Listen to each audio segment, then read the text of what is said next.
बार एहसास हुआ घर चलाना कितना मुश्किल होता है। उस दिन के बाद आलिया की जिंदगी पूरी तरह बदलने लगी। अब ना कोई पानी भरने वाला था, न लकड़ियां लाने वाला, न खाना बनाने वाला। हर काम अब उसी को करना पड़ रहा था। उसने पहली बार खुद चूल्हा जलाने की कोशिश की, लेकिन धुआं सीधा उसकी आंखों में चला गया।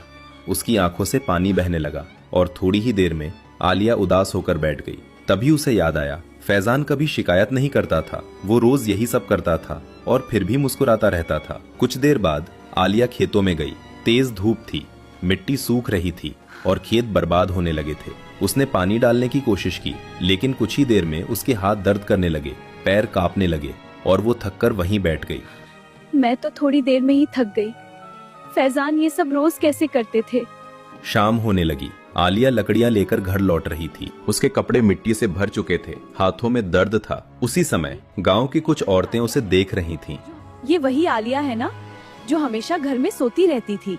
ये बात सुनकर आलिया की आंखें झुक गईं, क्योंकि अब उसे खुद पर शर्माने लगी थी। रात को आलिया अकेली बैठी खाना खा रही थी। पूरा घर खाली खाली लग रहा था। न फैजान की आवाज, न उसकी मुस्कान।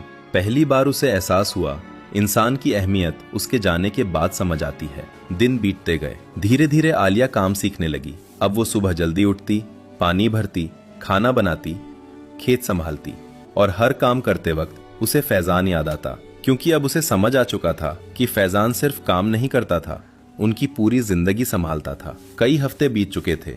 अब आलिया पहले जैसी नहीं रही थी। जो लड़की कभी देर तक सोती रहती थी, आज वही सुबह अंधेरा रहते उठ जाती थी।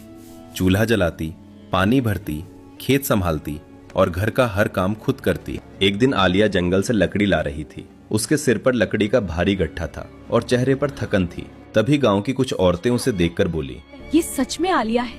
पहले तो इससे 4 कदम चला नहीं जाता था। लगता है फैजान की मेहनत अब इसे समझ आने लगी है।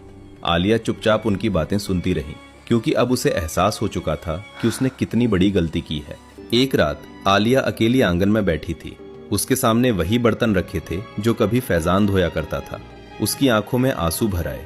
उसे फैजान की वो बात याद आई, घर सिर्फ दीवारों से नहीं चलता, उसे चलाने के लिए मेहनत भी करनी पड़ती है। अब ये बात उसके दिल में तीर की तरह चुभ रही थी। अगली सुबह गांव में खबर फैली, शहर से मजदूर वापस लौट रहे हैं। ये सुनते ही आलिया का दिल तेज धड़कने लगा और कुछ ही देर में फैजान घर आ गया। फैजान थका हुआ था, कपड़े धूल से भरे थे, लेकिन जैसे ही उसकी नजर घर पर पड़ी, वो हैरान हो गया, क्योंकि घर साफ सुथरा था, कोई भी गंदगी नहीं थी। उसे अपनी आंखों पर यकीन नहीं हो रहा था। तभी आलिया फैजान के पास आई। उसने फैजान को पानी दिया और तभी रोने लगी। उसकी आंखों से आंसू रुक नहीं पा रहे थे और अगले ही पल